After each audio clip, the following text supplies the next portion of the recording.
Hey guys, Tarklam here, and I wanted to make a video today on not one of my favorite characters in the story, but a very relevant character that has made a huge impact on the story of Tower of God and overall world of it as well. And I would go so far as to saying that he is one of the most influential characters in the world of Tower of God from a world building point of view, and that is none other than the aloof wave Po Bidau Gustang. This video will be explaining Gustang's character and role in the story, as I definitely don't think for a second that he is gone for long even after that whole Adori incident, as it's been well communicated that Tower-born people, even the strongest like Adori, can kill a family head like Gustang due to the family head's contract of immortality. I will be structuring this differently from my last character analysis of Tromrai, as Tromrai was a character with a clear beginning, middle, and end, and only showed up in the latter parts of Season 3 very consistently, while Gustang has shown up more in different parts of the story, but for very short periods of time. So without having to say any more for this part of the intro, let's get right into it. Gustang, even in his first appearances during the workshop and Floor of Death in Season 2, is shown to be a very arrogant individual who thinks of anyone that isn't an irregular as insignificant beings and calls them bugs or vermin, with this of course being a very clear story choice by SIU to show us as readers how most of the Tangrade family leaders will act and carry themselves, making Gustang the proto-look into the family heads as a whole. But what we really knew about Gustang in the first few appearances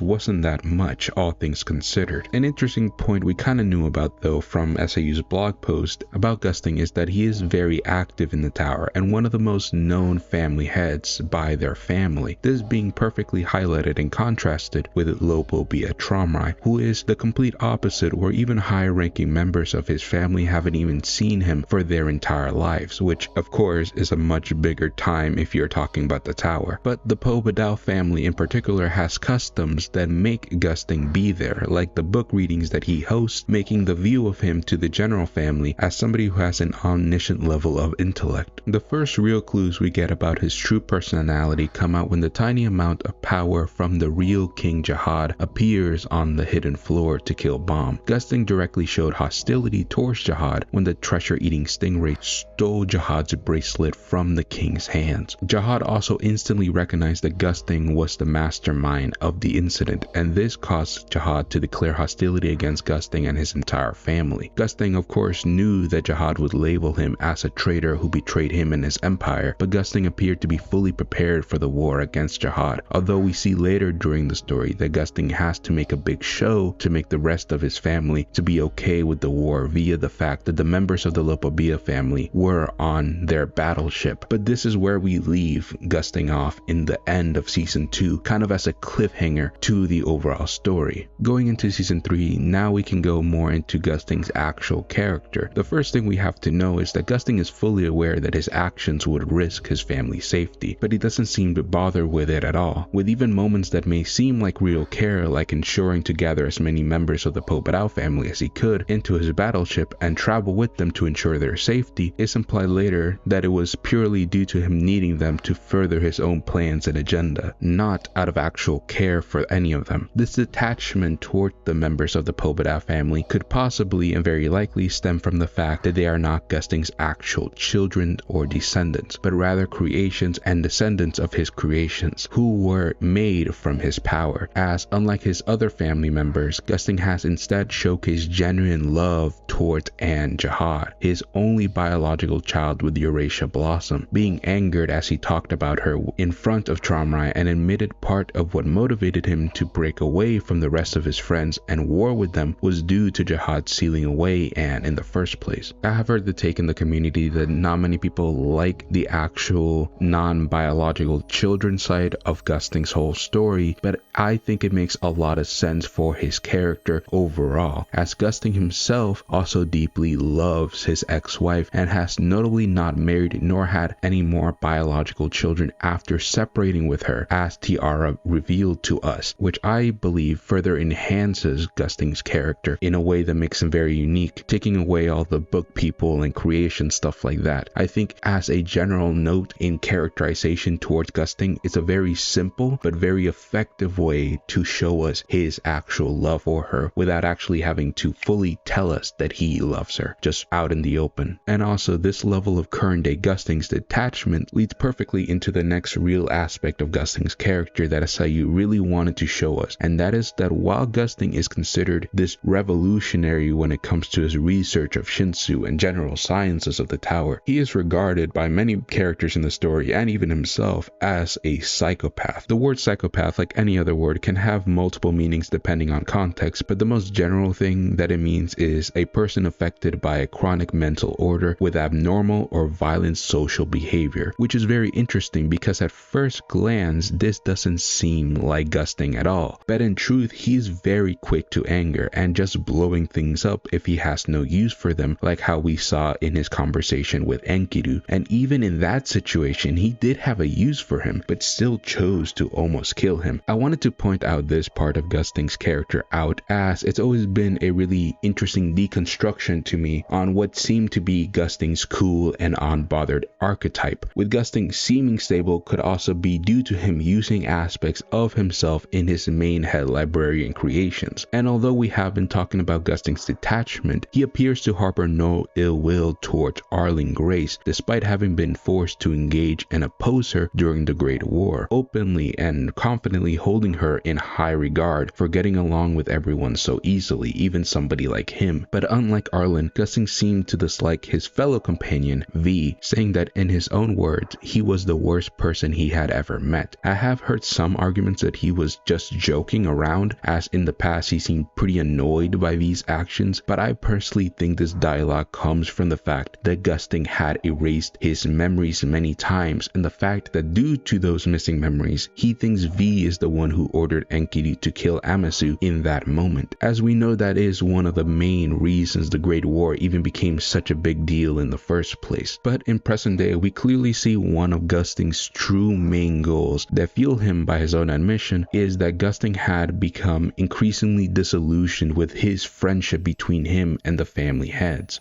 growing more and more frustrated with how much they supported stagnicity over the tower and becoming angrier as the relationship became more disillusioned, with Gusting saying that after the family heads formed their families and became extremely powerful, they had done many things that even Gusting deemed unforgivable and unacceptable, but due to Gusting's close friendship with them he kept silent about his true feelings and went along with the family heads covering up or simply dismissing their crimes. But these feelings of disapproval and disgust only grew internally from within until eventually Gusting decided to finally do something about it. This is again another amazing contrast to Tramrai that is really clear, but it could also be one made for Jihad, with Gusting in the end choosing no longer to remain ignorant, but people like Tramrai and Jihad choosing to stay stagnant and let the status quo continue. And to be fair, Gusting isn't free from this either, as he also ran away and failed multiple times. He was burdened with the role of the judge and the recorder of history, but that history itself was so messed up that he couldn't even find ways to write about it, so he ran away, erasing his memories multiple times and even doing what any historian would consider a sin, and that is literally getting rid of major parts of history in the tower, as in truth Gusting cared more about the people closest to him than about history, with him joining Jihad's plans to use the red garbage dump to throw away history itself and start a new age where the family heads are seen as these gods due to wanting to protect Blossom from her crimes. To give really my closing statement about Gusting is that Gusting as a character is a contradiction, saying that he hates all of these things like the status quo, but he was the one most responsible as the keeper of history to create the way the tower is today. Gusting, even while loving his daughter, didn't try and save or protect her, that being one of the main reasons Blossom left him, himself saying that instead of doing so he chose to preserve the world the family heads and himself had created. Gusting's life and story is of a man failing to be a father, to be a husband, and to be a true historian or keeper of the truth. What makes Gusting compelling now is that he knows his own crimes and chooses to now take the family heads down, but also wants the downfall of himself and his family at the same time, basically acting as a kamikaze to take everyone responsible for how the tower is now completely out of the narrative, letting the people he viewed as vermin or bugs rise up to the occasion and take what the family heads have been keeping from them this whole time, no longer keeping the status quo of the tower. And with all that being said, I think this is going to to end off the video. This was probably a shorter video than I intended it to be at first, but I had to cut a lot of parts of the script down because